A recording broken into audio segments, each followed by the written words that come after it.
Hello everyone, সবাইকে অনেক অনেক স্বাগত জানাই আমাদের রয়্যাল এডুকেয়ার ফ্যামিলিতে। আমি সন্দীপ জয়সওয়াল, তোমাদের ইতিহাসের শিক্ষক। আজকে ইতিহাস বিষয়ে 3 নম্বর স্কুল রায়মার্টিনের সেটা আজকে সলভ করব। সবাই আমার সাথে যুক্ত থাকো এবং খাতা কলম নিয়ে বসো, ঠিক আছে? তা দেখো, প্রথম প্রশ্ন কি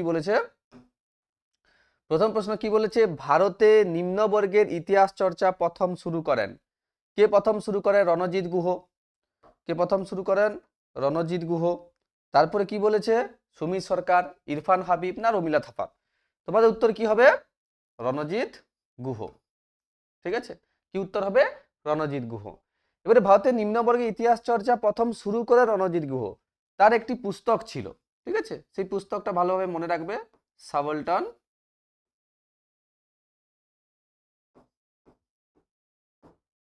স্টাডিজ। স্টাডিজ, ঠিক আছে, সাবলটন স্টাডিজ। তো এইটা হচ্ছে তার, ঠিক আছে, সাবলটন স্টাডিজ, এটা তার বিখ্যাত গ্রন্থ ছিল, ঠিক আছে। তবে সুমি সরকার, ইরফান হাবিব, রমিলা থাপার এগুলোকে আমরা পরে আলোচনা করব। পরের প্রশ্ন কি বলেছে দেখো, 70 বছর গ্রন্থটির লেখক ছিলেন। কি বলেছে? 70 বছর গ্রন্থটির লেখক কে ছিলেন?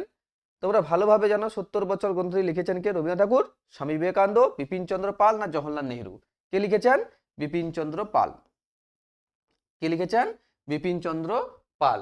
তিনি পৈলগ্রামে জন্মগ্রহণ করেছেন, বাংলাদেশের, ঠিক আছে।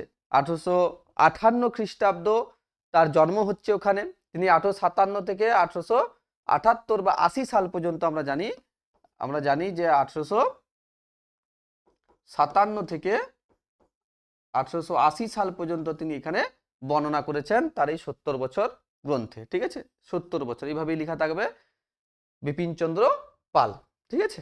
পরবর্তী প্রশ্ন দেখো কি লিখেছে। ঔপনিবেশিক ভারতে প্রথম পাশ্চাত্য শিক্ষা সূত্রপাত ঘটে। ঔপনিবেশিক ভারতে প্রথম পাশ্চাত্য শিক্ষা সূত্রপাত ঘটবে কোথায় ঘটবে? বাংলায়, পাঞ্জাবে, মহারাষ্ট্রে না দিল্লিতে?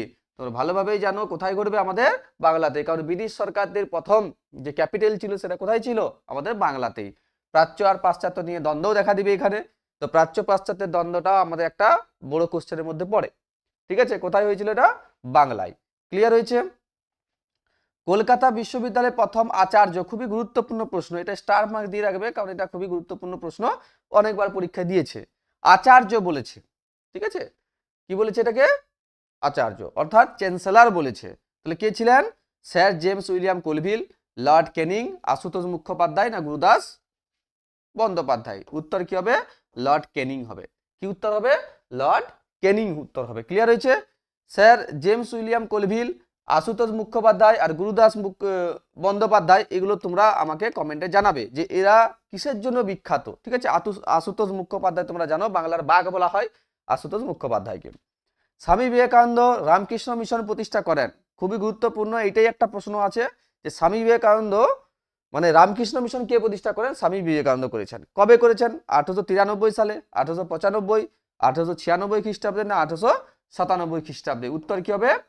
1897 খ্রিস্টাব্দে। এমনকি 1893 খ্রিস্টাব্দে আমরা কি জানি যে শিকাগো সম্মেলন হবে, ঠিক আছে। আমেরিকার শিকাগো শহরে ধর্ম সম্মেলন হবে, সেখানে স্বামী বিবেকানন্দ আমন্ত্রিত হবেন এবং সেখানে আমাদের যে সনাতন হিন্দু ধর্ম সেটা তিনি সেখানে প্রচার করবেন, যে সনাতন হিন্দু ধর্ম বা ভারতীয় কালচার কেমন গোটা বিশ্বের কাছে তিনি এটা কি করবেন? প্রচার করবেন, স্বামী বিবেকানন্দ। তারপরে কি বলেছে? প্রাচ্যবাদী হিসেবে পরিচিত ছিলেন। প্রাচ্যবাদী, এই যে আমি একটু আগে বললাম যে ঔপনিবেশিক ভারতে পাশ্চাত্য শিক্ষা সূত্রপাত, মানে কি প্রাচ্যবাদী এবং পাশ্চাত্যবাদীর মধ্যে একটা কি ছিল? দ্বন্দ্ব ছিল। তাহলে সেই দ্বন্দ্বের ফলে কি হবে? আমরা দেখতে পাবো যে কিছু মানুষ হচ্ছে প্রাচ্যবাদী হয়ে যাবে এবং কিছু মানুষ হচ্ছে পাশ্চাত্যবাদী হয়ে যাবে। প্রাচ্যবাদী মানে ভারতীয় কালচারকে যারা পছন্দ করতো, অর্থাৎ ভারতীয় শিক্ষা মানে সংস্কৃত, আরবি, ফার্সি, ঠিক আছে, এইগুলো হচ্ছে যারা পছন্দ করতো তাদেরকে আমরা প্রাচ্যবাদী বলছি। এবং পাশ্চাত্যবাদী মানে হচ্ছে কি, মানে বিদেশি যে ধরো ইংরেজি শিক্ষা বা গাণিতিক শিক্ষা এগুলোর কথা বলা হচ্ছে। প্রাচ্যবাদী আর পাশ্চাত্যবাদীর মধ্যে তোমরা গুলাবে না, ঠিক আছে। David Hare, Thomas Babington Macaulay, William Jones আর চার্লস ম্যাটকাপ। তাহলে উত্তর কি হবে? William Jones. কি উত্তর হবে? উইলিয়াম জোন্স ছিলেন কি কি নাম বললাম? প্রাচ্যবাদী, মানে তিনি আমাদের ভারতীয় কালচারটার প্রতি বেশি ধ্যান দিয়েছিলেন, ঠিক আছে। চার্লস ম্যাটকাপকে কি বলা হয়? সংবাদপত্রের মুক্তিদাতা বলা হয়। কি বলা হয়? সংবাদপত্রের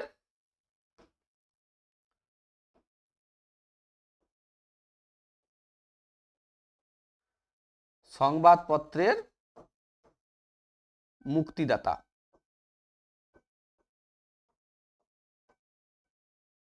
ঠিক আছে, সংবাদপত্রের মুক্তিদাতা বলা হয়।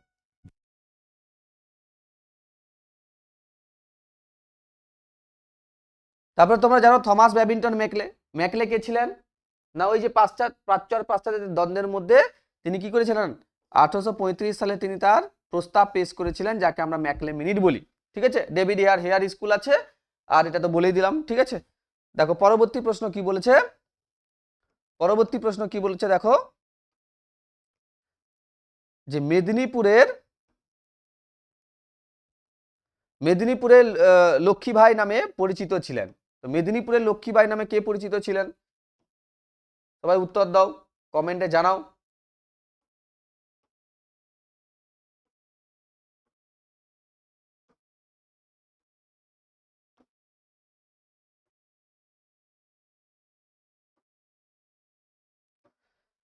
মেদিনীপুরের লক্ষ্মীবাই নামে কে পরিচিত ছিলেন, রানী রাসমণি, রানী কর্ণাবতী, রানী দুর্গাবতী না রানী শিরোমণি? উত্তর কি হবে, রানী শিরোমণি। কে ছিলেন, রানী শিরোমণি মেদিনীপুরের লক্ষ্মীবাই নামে পরিচিত ছিলেন। মানে লক্ষ্মীবাই আমরা একজনকে চিনি, তিনি হচ্ছেন কে, যে 1857 মহাবিদ্রোহের সময় যিনি কি করেছিলেন, আমাদের বীরের মতন একজন মহিলা লড়াই করেছিলেন, তাকে আমরা লক্ষ্মীবাই বলি। ঠিক আছে, তার আসল নাম হচ্ছে মণিকর্ণিকা, এটা মনে রাখবে। তো মেদিনীপুরের লক্ষ্মীবাই নামে পরিচিত ছিলেন কে, রানী শিরোমণি। পরবর্তী প্রশ্ন কি বলেছে, কে নিজেকে ধরতি আবা বলে ঘোষণা করেন? কে নিজেকে ধরতি আবা বলেছেন? ধরতি আবা মানে হচ্ছে কি, পৃথিবীর পিতা। কি লিখবে, পৃথিবীর পিতা বলেছিলেন নিজেকে। তো এটা হচ্ছে আর কেউ নয়, এটা হচ্ছে বিরসা মুন্ডা, অর্থাৎ মুন্ডা বিদ্রোহের নেতা ছিলেন তিনি, বিরসা মুন্ডা। আর মুন্ডা বিদ্রোহ হবে কবে, 1899 খ্রিস্টাব্দে। ঠিক আছে, কবে হবে, 1899 খ্রিস্টাব্দে হবে। ঠিক আছে, তারপরের প্রশ্ন দেখো, দাদন নীল বিদ্রোহের সাথে যুক্ত ছিল। নীল বিদ্রোহের সাথে যুক্ত এবং কি কৃষক আন্দোলনের সাথেও যুক্ত আছে এই ওয়ার্ডটা, তার নাম হচ্ছে দাদন। দাদন কথার অর্থ কি, অগ্রিম অর্থ নেওয়া, পাট্টা দেওয়া, ধার শোধ করা না বেগার খাটা। ঠিক আছে, তাহলে কি হবে, অগ্রিম অর্থ নেওয়া। এটা কত টাকা নেওয়া হতো, 2 টাকা, মাত্র 2 টাকায় তাদেরকে নীল চাষ করতে বাধ্য করা হতো। আর এটাকে 2 বিঘা মানে পুরো 1 বিঘা জমিতে তাদেরকে চাষ করতে হতো।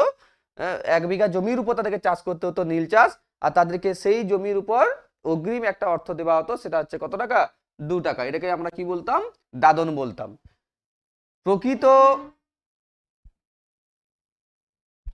প্রকৃতিগতভাবে নীল বিদ্রোহ ছিল একটি কি, আমি এক্ষুনি বললাম আমরা যে নীল বিদ্রোহ ছিল একটি কি, একটি কৃষক বিদ্রোহ। ঠিক আছে, এটা একটা কৃষক বিদ্রোহ, সামন্ততান্ত্রিক বিদ্রোহ নয়, ধর্মীয় বিদ্রোহ নয়, কারণ শ্রমিক বিদ্রোহ নয়, এটা কৃষকরা, সব ধর্মের মানুষ, সব ধর্মের যারাই কৃষক ছিল তারাই এই বিদ্রোহ নেতৃত্ব দিয়েছেন। এবং এটা কবে হয়েছে, 1859 খ্রিস্টাব্দে। কত সালে হয়েছে এটা, 1859 খ্রিস্টাব্দে। এটা নিয়ে অনেকজন, এটা নিয়ে একটি নাটক রচনা হয়েছিল, তার নাম হচ্ছে কি, নীলদর্পণ, দীনবন্ধু মিত্র। ঠিক আছে, দীনবন্ধু মিত্র, যেটা 1860 সালে সেটা প্রকাশ হবে, এবং 1861 সালে নীল কমিশন আসবে। মনে রাখবে এগুলো, 1861 সালে কি আসবে, নীল কমিশন আসবে। ঠিক আছে, তো নীল কমিশন কবে এসেছিল, 1861 খ্রিস্টাব্দে। আশা করি তোমরা এগুলো বুঝতে পেরেছো। পরবর্তী প্রশ্ন কি বলেছে, জীবনের ঝরাপাতা প্রথম কোন পত্রিকায় প্রকাশিত হয়েছিল? আচ্ছা, জীবনের ঝরাপাতা কার লেখা, সরলা দেবী চৌধুরানী। এটি কোন পত্রিকায় প্রকাশ হয়েছিল, এটা দেশ নামক পত্রিকায় প্রকাশ হয়েছিল এটা। ঠিক আছে, কোন পত্রিকায় প্রথম প্রকাশিত হয়েছিল, সেটা হচ্ছে দেশ নামক পত্রিকায় প্রথম প্রকাশ হয়েছিল। কে লিখেছেন এটা কি বললাম, সরলা দেবী চৌধুরানী। সরলা দেবী চৌধুরানী কে ছিলেন, রবীন্দ্রনাথ ঠাকুরের ভাগ্নী ছিলেন। ঠিক আছে, স্বর্ণকুমারী দেবীর কন্যা ছিলেন। আর আমাদের বিপ্লবী আন্দোলনের একটা গুরুত্বপূর্ণ মহিলার নাম হচ্ছে কি, সরলা দেবী চৌধুরানী।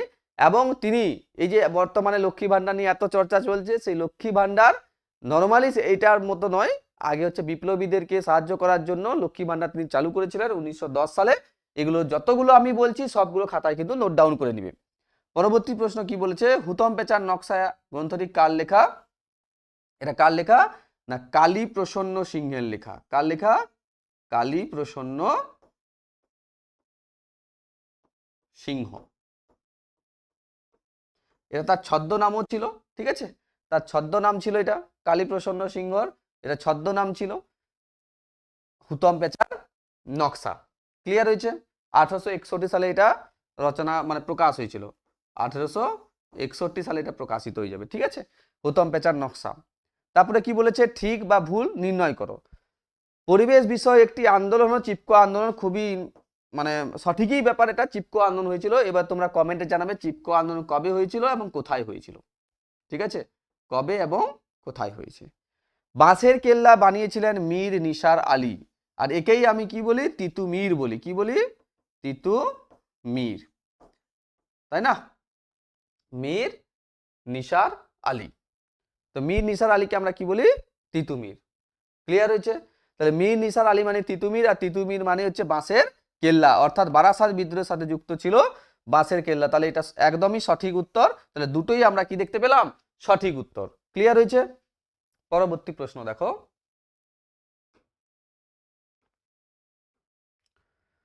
বিবৃতি দিয়েছে।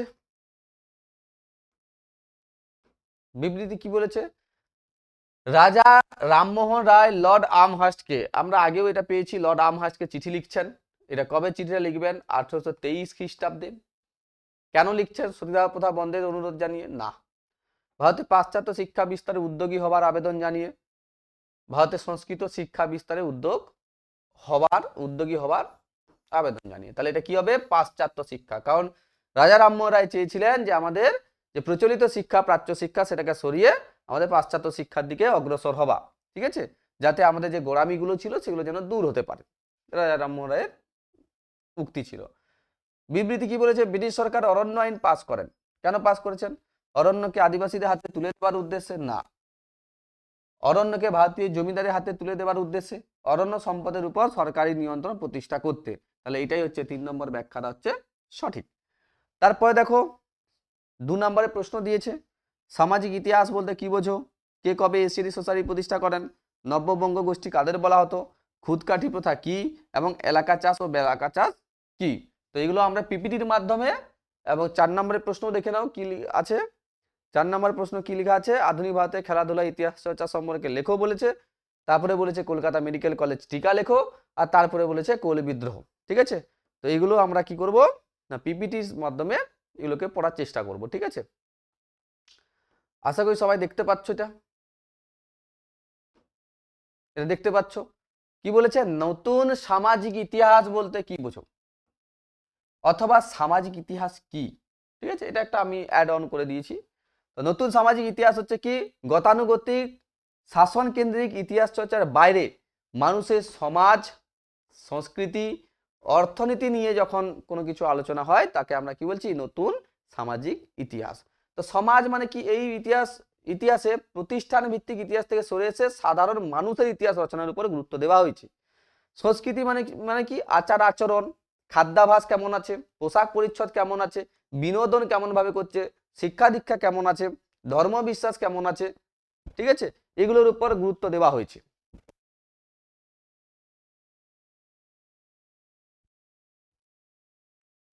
তাহলে বোঝা গেল এটা। অর্থনীতির উপর কি গুরুত্ব দিয়েছে, মানুষের বিভিন্ন ধরনের পেশা সম্বন্ধে এখানে আলোচনা করা হয়েছে। পেশা, অর্থনীতি মানে কে কোন পেশাতে যুক্ত আছে, যেমন আমি পড়াচ্ছি, তারপরে অন্য কেউ বিজনেস করছে, তো সেইভাবে তারা এখানে বর্ণনা করেছে, ঠিক আছে। পরবর্তী প্রশ্ন কি বলেছে দেখো, পরবর্তী প্রশ্ন বলেছে কে কবে এশিয়াটিক সোসাইটি প্রতিষ্ঠা করে। যদিও বা এটা 2 নম্বরের প্রশ্ন, একটু বড় করে লিখতে হবে, ঠিক আছে, তোমরা কিন্তু এইভাবে লিখলেও নাম্বার পেয়ে যাবে। তো স্যার উইলিয়াম জোন্স কি করেছিলেন, 1784 খ্রিস্টাব্দে কলকাতায়, এটা ভালোভাবে মনে রাখবে, কলকাতায় এশিয়াটিক সোসাইটি প্রতিষ্ঠা করেন। এশিয়াটিক সোসাইটি প্রতিষ্ঠা করেন। তাহলে কে আর কবে, কে করেছেন, স্যার উইলিয়াম জোন্স করেছেন। কবে করেছেন না, 1784 খ্রিস্টাব্দে করেছেন।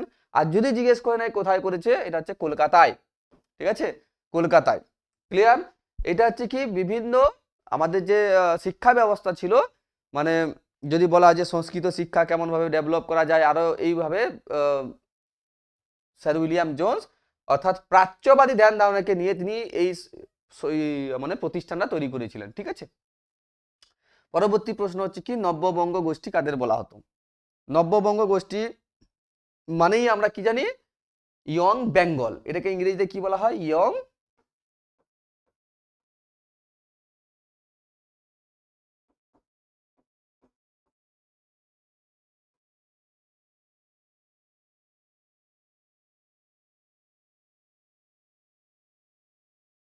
বেঙ্গল।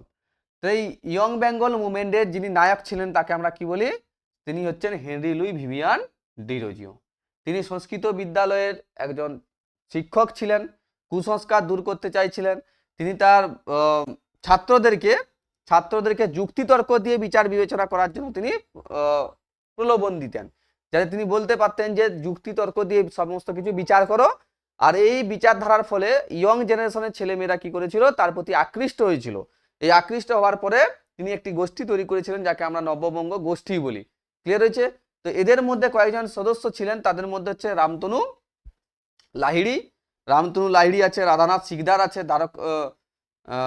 দ্বারকারঞ্জন মুখোপাধ্যায় আছে, রসিক কৃষ্ণ মল্লিক আছে। তাহলে এগুলো হচ্ছে কি নামগুলো মনে রাখবে, যে নব্যবঙ্গ গোষ্ঠীর মধ্যে কয়েকজন ব্যক্তির নাম লিখো।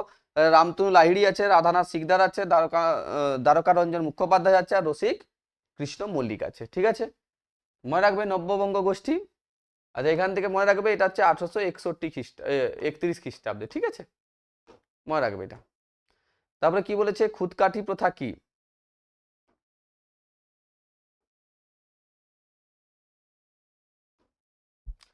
খুদকাঠি প্রথা কি?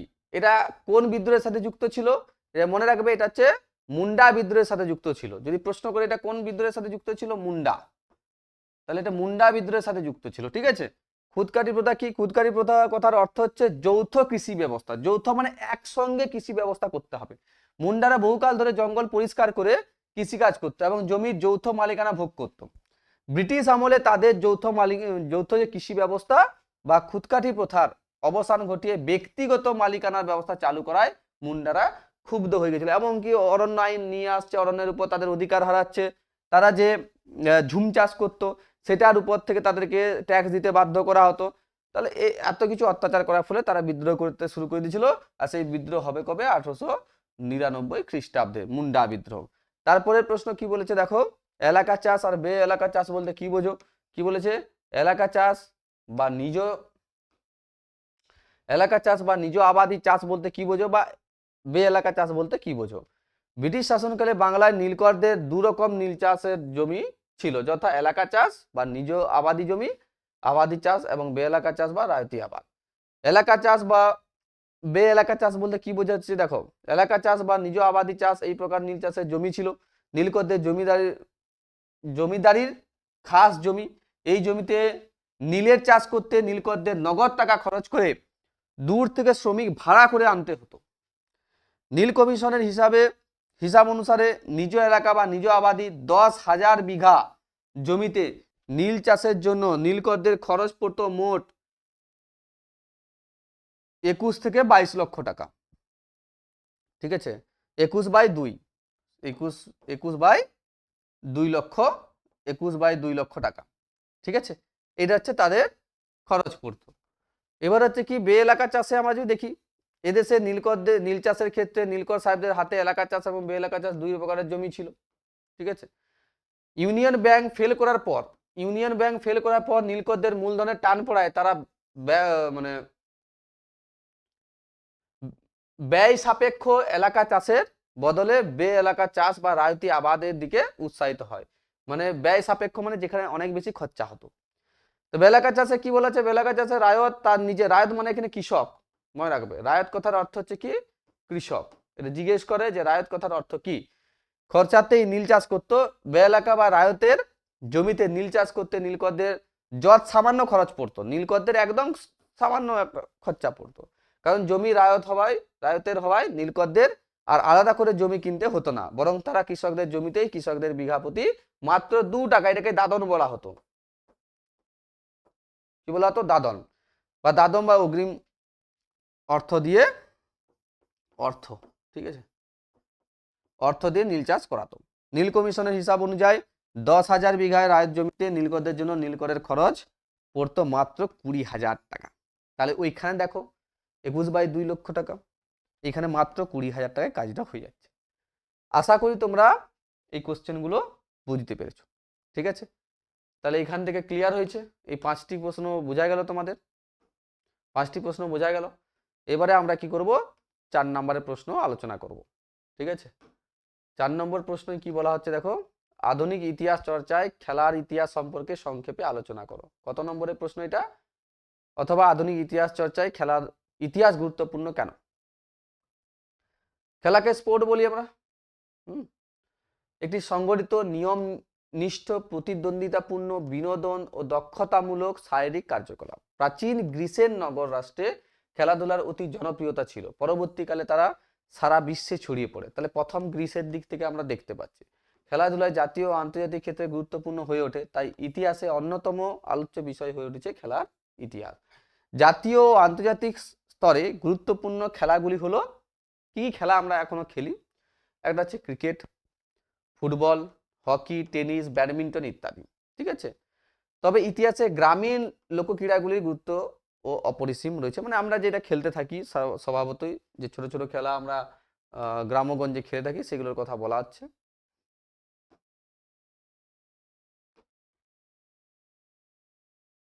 সূচনা, ইউরোপের খেলা ইতিহাস চর্চার সূচনা হয় 1970। এটা মনে রাখবে, খেলা কবে থেকে শুরু হয়েছিল, 1970-এর দশকে। খেলার ইতিহাস চর্চায় গুরুত্বপূর্ণ ভূমিকা নিয়েছেন জে.এ. ম্যাগান, রিচার্ড হোল্ড প্রমুখ। জে.এ. ম্যাগান, মানে যে ম্যাগান ছিলেন, এর লেখা হচ্ছে দ্য গেমস এথিক, লেখা গ্রন্থটার নাম ভালোভাবে মনে রাখবে, the games ethic and imperialism. The games ethic and imperialism খেলার ইতিহাস চর্চার একটি অমূল্য গ্রন্থ। ইংল্যান্ডে 1882 খ্রিস্টাব্দে, এটা মনে রাখবে, British society of sports history, British society of sports history প্রতিষ্ঠিত হয়। তাহলে কবে প্রতিষ্ঠিত হয়েছে এটা, ব্রিটিশ মানে ইংল্যান্ডে 1882 খ্রিস্টাব্দে। এর ফলে খেলার ইতিহাস চর্চা একটি সাংগঠনিক রূপ পায়। ঐতিহাসিক হবসবম খেলাকে বিংশ শতাব্দী ইউরোপীয় জীবনধারার এক অন্যতম প্রধান সামাজিক অভ্যেস বলে বর্ণনা করেছেন। তো ভারতে খেলার ইতিহাস চর্চা আমরা দেখি 1980 দশক থেকে শুরু হয়ে যাবে। ঠিক আছে, 1980 দশকে ভারতে খেলার ইতিহাস নিয়ে চর্চা শুরু হয় 1980 দশক থেকে। এই ক্ষেত্রে গুরুত্বপূর্ণ গবেষণা করেন সৌমেন মিত্র। তার গবেষণার মূল বিষয় ছিল ঔপনিবেশিক বাংলায় ফুটবল, জাতীয়তাবাদ, সাম্প্রদায়িকতা ও উপপ্রাদেশিকতা। সাম্প্রতিককালে বরিয়া মজুমদার খেলার ইতিহাস চর্চায় গুরুত্বপূর্ণ অবদান রেখেছেন। তার লেখা গ্রন্থগুলির মধ্যে উল্লেখযোগ্য কি ছিল, এই যে পরীক্ষায় আসবে এই প্রশ্নগুলো। ঠিক আছে, 22 ইয়ার্স টু ফ্রিডম, খুবই গুরুত্বপূর্ণ একটি পুস্তক, ভালোভাবে নোট ডাউন করে নিবে যে 22 years two freedom, A social history of Indian cricket. এই গ্রন্থটি কার লেখা, না আর কেউ নয়, বরিয়া মজুমদার। এছাড়া ঐতিহাসিক, এটা অনিল হবে। ঠিক আছে, অনিল মেহতা, সরি অনিল হবে না, এটা নলিন মেহতার সঙ্গে ম্যাগানের রচনা করেছেন Olympics the India story. Olympics the India story হচ্ছে নলিন মেহতা। রামচন্দ্র গুহ ভারতীয় খেলা ইতিহাস সমৃদ্ধ করেছেন তার লেখার মাধ্যমে। খেলা ইতিহাস মানে খেলা যে জাতীয়তাবাদী চেতনা বৃদ্ধি এবং গণ আবেগ সৃষ্টি করে। 1905 খ্রিস্টাব্দে বঙ্গভঙ্গের ফলে বাঙালিদের মনে যে ব্রিটিশ বিরোধী জনমত গড়ে ওঠে, খেলার মাধ্যমে তার প্রকাশ লক্ষ্য করা যায়। 1911 সাল, তোমরা জানো IFA shield, IFA Indian football অ্যাসোসিয়েশনের তরফ থেকে একটা খেলা রাখা হয়েছিল। একদিকে ছিল মোহনবাগান, একদিকে ছিল ব্রিটিশ ইস্ট ইয়র্ক শায়ার। ঠিক আছে, ইয়র্ক বলা হচ্ছে, এটা ইয়র্ক শায়ার বলা হচ্ছে, পরাজিত করেছিলেন এবং প্রথমবার আইএফএ শিল্ড জয়লাভ করেছিলাম 1911 খ্রিস্টাব্দে। ক্লিয়ার হয়েছে? তাহলে এই ঘটনাকে কেন্দ্র করে ব্যাপক জাতীয়তাবাদী উন্মাদনা সৃষ্টি হয়। ডক্টর রামচন্দ্র গুহ মনে করেন যে এই জাতীয়তাবাদের স্পর্ধিত প্রকাশ দেখে ব্রিটিশ সরকার বঙ্গভঙ্গ রোধ করে এবং কলকাতা থেকে দিল্লিতে রাজধানী স্থানান্তর করে দেয়। এটা দেখতে পাচ্ছ কোশ্চেনটা, কলকাতা থেকে দিল্লিতে রাজধানী স্থানান্তর কবে হবে? 1911-তে। খেলায় নারীদের অংশগ্রহণ দেখে সমাজে নারী স্বাধীনতা বিষয়ে ধারণা করা যায়। তাহলে এইগুলো থেকে আমরা সংস্কৃতির পরিচয় পাওয়া যায়। বিভিন্ন খেলাধুলোর মধ্য দিয়ে বৃহত্তর সমাজে গুরুত্বপূর্ণ বিষয়গুলি ফুটে ওঠে, এগুলোও আমরা দেখি। তাহলে এখানে থেকে তোমরা, আর আমাদের গ্রাম্যগঞ্জে যে খেলাগুলো হয় তোমরা জানো, লুকোচুরি হয়, কানামাছি হয়, কুমিরডাঙ্গা হয়, ডাঙ্গুলি হয়, হাডুডুডু হয়, কিতকিত হয়, এগুলো হচ্ছে খেলা। তো লোকক্রীড়া বলা হয় এগুলোকে, ঠিক আছে। এগুলোকে প্রায় লুপ্ত প্রায় নতুন সামাজিক ইতিহাস চর্চায় এই সমস্ত লোকক্রীড়াগুলির গুরুত্ব অপরিসীম বলা হয়েছে। পরবর্তী প্রশ্ন দেখো, কলকাতা মেডিকেল কলেজ কি বলেছে? কলকাতা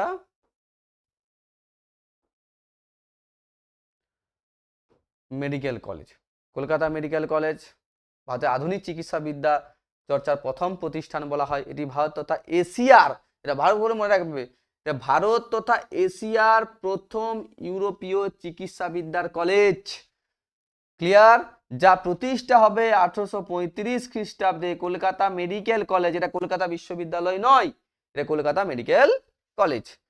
কমিটি গঠন ও সুপারিশ, ভারতে বড় লর্ড সেই সময় ছিলেন লর্ড উইলিয়াম বেন্টিং। বাংলা চিকিৎসাবিদ্যার বিষয়ে চার্লস গ্রান্ডের সভাপতিত্বে 1833 খ্রিস্টাব্দে একটি কমিটি গঠন করেন। এই কমিটি ভারতে পাশ্চাত্য শিক্ষা চিকিৎসাবিদ্যা প্রদানের সুপারিশ করেন। কলকাতা মেডিকেল কলেজ প্রতিষ্ঠার সময় সুপারিশের ভিত্তিতে উইলিয়াম বেন্টিং 1835 খ্রিস্টাব্দে 28শে জানুয়ারি কলকাতা মেডিকেল কলেজ প্রতিষ্ঠা করেন। কলকাতা মেডিকেল কলেজের প্রথম অধ্যক্ষ নিযুক্ত হয়, খুবই গুরুত্বপূর্ণ প্রশ্ন, এটা মনে রাখবে ভালো করে, এটা পরীক্ষায় আসে। প্রথম অধ্যক্ষ কে ছিলেন? Doctor MJ. ব্রামলি। পরে 1838 খ্রিস্টাব্দে এই কলেজের সঙ্গে হাসপাতাল যুক্ত হয়। এই কলেজ প্রতিষ্ঠায় জমি দান করেছিলেন মতিলাল শীল। খুবই গুরুত্বপূর্ণ লাইনগুলো, ঠিক আছে, এই যে লাইন, এই লাইন খুবই গুরুত্বপূর্ণ। কলকাতা মেডিকেল কলেজ প্রতিষ্ঠার কি কি উদ্দেশ্য ছিল? যে ভারতীয় ছাত্রীদের আধুনিক চিকিৎসাবিদ্যায় দক্ষ করা, দেশের বিভিন্ন চিকিৎসা ক্ষেত্রে চিকিৎসা যোগান দেওয়া ইত্যাদি। পঠন পাঠন প্রতিযোগিতামূলক পরীক্ষার মাধ্যমে ভর্তি প্রক্রিয়া সম্পন্ন হতো। এই কলেজে শিক্ষার্থীদের 4 থেকে 6 বছর পর্যন্ত পড়াশোনা করতে হতো, এরপর তাদের ডিগ্রি দেওয়া হতো, ঠিক আছে, এরপর তাদের কি দেওয়া হতো?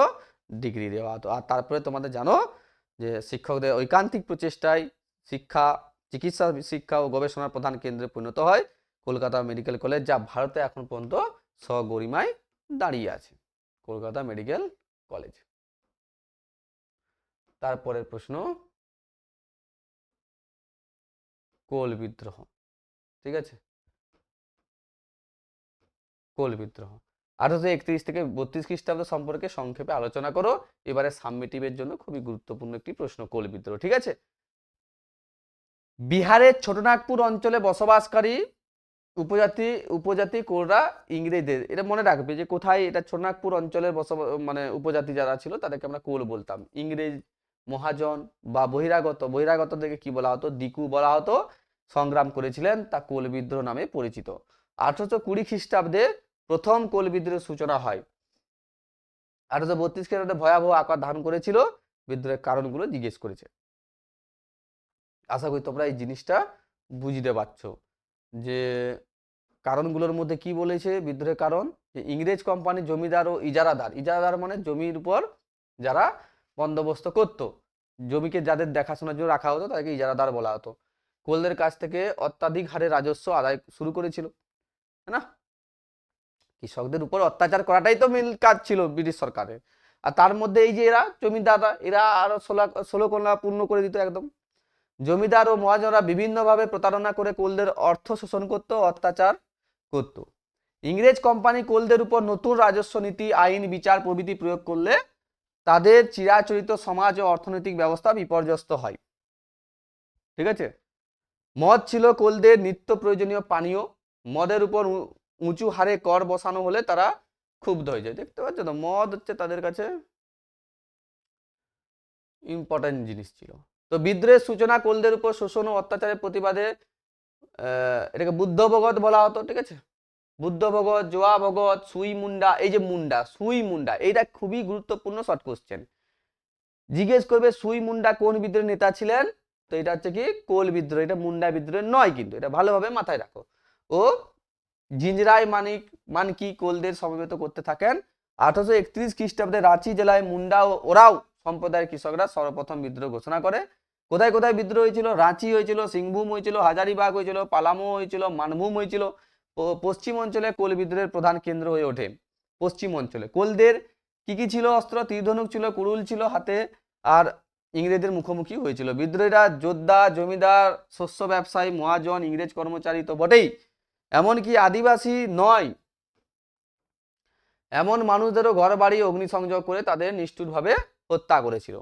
কারণ রেগে গিয়েছিল, এখন কি করবে, যারা মনে করছে যে আদিবাসী নয় তাদেরকেই মারো। এখন বৈশিষ্ট্য কি বলেছে, কোরাই বিদ্রোহে গ্রামে গ্রামে ছড়িয়ে দিতে বিভিন্ন পদ্ধতি অবলম্বন করেছিল। যেমন আম গাছের শাখা গ্রামে গ্রামে পাঠানো হতো, যুদ্ধের জন্য তীর বিলি করা হতো, বিদ্রোহীদের হাতে ধৃত মহাজনদের দেবতাদের সামনে নিয়ে গিয়ে বলি দেওয়া হতো, বলি দেওয়া হতো পর্যন্ত। বিদ্রোহীরা সীমাহীন নিষ্ঠুরতার আশ্রয় গ্রহণ করেছিল। তারা ব্রিটিশ সরকারকে অগ্রাহ্য করে নিজেদের সরকার প্রতিষ্ঠার কথা ঘোষণা করে। গণসমর্থন ছিল এই বিদ্রোহের শক্তির প্রধান উৎস, সবাই সমর্থন করেছিল, মানে কোলদের সবাই সমর্থন করেছিল, মানে কোল জাতি যারা ছিল। দমন করেছে কেমন ভাবে, বিদ্রোহ দমনের জন্য ইংরেজরা ক্যাপ্টেন উইলকিনসনের নেতৃত্বে কলকাতা, পাটনা, দানাপুর, সম্বলপুর থেকে সৈন্য এনেছিল। আধুনিক অস্ত্র এবং গোলন্দাজ বাহিনীর সাহায্যে হাজার হাজার কোল নরনারী ও শিশুদের নির্মমভাবে হত্যা করে 1833 খ্রিস্টাব্দে ব্রিটিশ সরকার কোল বিদ্রোহ দমন করেছিল। এর ফলাফল কি হয়েছিল, এই বিদ্রোহের ফলে সরকার একদিকে যেমন ছোটনাগপুরে এক নতুন প্রশাসনিক ব্যবস্থা গড়ে উঠেছিল, নাম দেওয়া হয়, এইটা মনে রাখবে, দক্ষিণ পশ্চিম সীমান্ত এজেন্সি। কখন গঠন করা হয়েছিল, না কখন হবে, কোল বিদ্রোহের পর। ঠিক আছে। আচ্ছা, কোল বিদ্রোহের সময় আমাদের গভর্নর জেনারেল কে ছিলেন, কমেন্টে আমাকে জানাবে। অন্যদিকে তেমনই জমি জরিপ করিয়ে সেখানে ভূমি বন্দোবস্ত ব্যবস্থা করে জমিদারদের হাত থেকে গ্রাম প্রধানদের হাতে জমি ফেরত দেওয়া হয় এবং জমিদাররা যাতে পুনরায় জমি দখল করতে না পারে তার ব্যবস্থা করা হয়েছিল। আশা করি এটা বুঝতে পারছো। ঠিক আছে, ফলাফল হয়ে গেছে। তাহলে এই ছিল তোমাদের আজকের চ্যাপ্টারে। আশা করি তোমরা এটা বুঝতে পারছো। না বুঝতে পারলে, কোথাও যদি কোনো ডাউট থাকে, তাহলে তোমরা নিচে অবশ্যই কমেন্টে জানিও।